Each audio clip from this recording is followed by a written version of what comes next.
നമുക്ക് ഇന്ന് coconut milk വെച്ചിട്ട് ഒരു സ്റ്റാർബക്സ് സ്റ്റൈൽ ഒരു നല്ല ഉഗ്രൻ കോഫി ഉണ്ടാക്കിയാലോ. അതിന് വേണ്ടത് സിനമൺ പൗഡർ, പട്ടയുടെ പൊടി, ഒരു തുള്ളി വാനില എസൻസ്, പിന്നെ നമുക്ക് കോഫി അല്ലേ, കോഫി വേണം, ഇൻസ്റ്റൻറ്റ് കോഫി പൗഡർ. ഓക്കെ, ഞാനിവിടെ എളുപ്പത്തിനായിട്ട് ക്യാനിൽ കിട്ടുന്ന കോക്കനട്ട് മിൽക്കാണ് എടുത്തിരിക്കുന്നത് കേട്ടോ. നമുക്ക് ഫ്രഷ് ആയിട്ടുള്ള കോക്കനട്ട് മിൽക്കും എടുക്കാം. അപ്പം ഞാനതിൻ്റെ ഒരു കോഫി മഗ്ഗിൻ്റെ ഒരു ഹാഫ് ഞാൻ ഈ കോക്കനട്ട് മിൽക്ക്, നല്ല തിക്കായിട്ടുള്ള കോക്കനട്ട് മിൽക്ക് എടുത്തിട്ടുണ്ട്. പിന്നെ അത് കുറച്ച് വെള്ളം കൂടെ ഒഴിച്ചിട്ടുണ്ട്. ഒത്തിരി കട്ടിയാവരുത്, തീരെ അങ്ങ് തിന്നോ ആവരുത്. അപ്പോൾ അതനുസരിച്ച് നമ്മുടെ ഒരു കോഫിയുടെ ഒരു കൺസിസ്റ്റൻസി ഉണ്ടല്ലോ, ആ ഒരു രീതിയിൽ വേണം നമ്മൾ ആ കോക്കനട്ട് മിൽക്ക് വെള്ളം ചേർത്ത് എടുക്കാനായിട്ട്. അതൊന്ന് ഞാൻ മൈക്രോവേവിൽ വെച്ചൊരു 20 സെക്കൻഡ്സ് ഒന്ന് വെറുതെ ഒന്ന് ചൂടാക്കുന്നുണ്ട്. ഒന്ന് സാധാരണ പാനിൽ വെച്ചിട്ട് തിളപ്പിച്ച് കളയരുത്, ചെറുതായിട്ടൊന്ന് ചൂടാക്കി എടുത്താൽ മതി കേട്ടോ.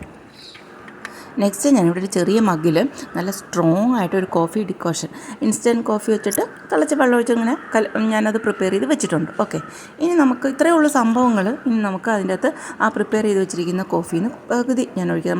നമ്മുടെ എത്രത്തോളം സ്ട്രോങ് ആവണം കോഫി, അതനുസരിച്ചാണല്ലോ നമ്മൾ കോഫി ആഡ് ചെയ്യേണ്ടത്. എന്നിട്ട് ആ ചൂടാക്കി വെച്ചിരിക്കുന്ന കോക്കനട്ട് മിൽക്കും ആഡ് ചെയ്തു.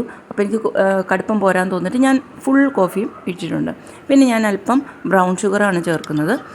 നിങ്ങൾക്ക് അത് നിങ്ങളുടെ അനുസരിച്ച് കേട്ടോ. നിങ്ങൾക്ക് വേണമെങ്കിൽ ഹണി ചേർക്കാം. അതിനുശേഷം ഞാനൊരു കുഞ്ഞ് ഒരു വിസ്ക് അല്ലാതെ ബ്ലെൻഡർ ഉപയോഗിച്ചിട്ട്, ഹാൻഡ് ബ്ലെൻഡർ ഉപയോഗിച്ചിട്ട് ഞാനതൊന്ന് പതപ്പിച്ചെടുക്കുന്നുണ്ട് കേട്ടോ. അപ്പം ഈ ഒരു ഹാൻഡ് ബ്ലെൻഡർ നല്ല രസമാണ്. ഞാൻ എൻ്റെ റിവ്യൂ പിന്നെ ചെയ്യാം. അപ്പോൾ നല്ല പതഞ്ഞിങ്ങനെ വരും കേട്ടോ.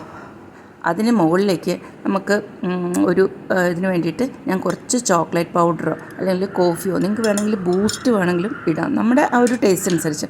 ഇവിടെ ചോക്ലേറ്റ് പൗഡറാണ് കുറച്ചുകൂടെ സ്യൂട്ടായിട്ട് തോന്നുന്നതെന്ന് എനിക്ക് തോന്നുന്നു. അല്ലെങ്കിൽ നിങ്ങൾക്ക് കൊക്കോ പൗഡർ ഇടാം, അല്ലെങ്കിൽ കോഫി പൗഡർ തന്നെ ഇടാം.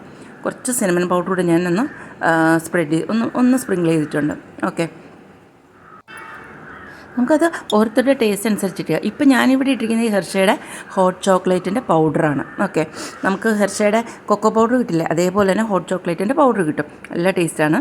എപ്പോഴെങ്കിലും ഒന്ന് ട്രൈ ചെയ്ത് നോക്കൂ കേട്ടോ. ഇനി ഇതിലേക്ക് നമുക്ക് വേണ്ട 2 ഡ്രോപ്പ് വാനില എസൻസ് കൂടെ ഒഴിക്കണം, 2 ഡ്രോപ്പ്. ഓക്കെ, അപ്പം വാനില എസൻസ് ഇഷ്ടമില്ലാത്തവർക്ക് അത് അവോയ്ഡ് ചെയ്യാം. അത് ഓരോരുത്തരുടെ പ്രിഫറൻസ് അനുസരിച്ച് നിങ്ങൾക്ക് ചെയ്യാം. പക്ഷെ അതുകൂടെ വരുമ്പോഴാണ് അതിൻ്റെ ഒരു ഭയങ്കര ടേസ്റ്റാണ്, നല്ലൊരു ഫ്ലേവറാണ്. ഇനി അതൊന്ന് നന്നായിട്ട് അങ്ങോട്ട് മിക്സ് ചെയ്തെടുക്കുക. അപ്പം ഇങ്ങനെ മിക്സ് ചെയ്തെടുക്കാൻ തന്നെ ഒരു രസമാണ്. നമുക്ക് സുഖമായിട്ട് ഇനി കുടിക്കാവുന്നതേ ഉള്ളൂന്നേ, വലിയ പാടൊന്നുമില്ലല്ലോ. ഈവൻ കുട്ടികൾക്ക് പോലും ചെയ്യാവുന്നതേ ഉള്ളൂ. അപ്പം ഇത് നിങ്ങൾ ട്രൈ ചെയ്ത് നോക്കണം കേട്ടോ. എപ്പോഴും നമ്മൾ പാലിലല്ലേ ചെയ്യുന്ന കോഫി, ഇതൊരു ഡിഫറെൻറ്റ് ടേസ്റ്റാണ് കോക്കനട്ട് മിൽക്ക് വെച്ചിട്ട്. നല്ല ഉഗ്രൻ ടേസ്റ്റാണ് കേട്ടോ, ഉഗ്രനാണ്. നിങ്ങൾ മസ്റ്റ് ട്രൈ.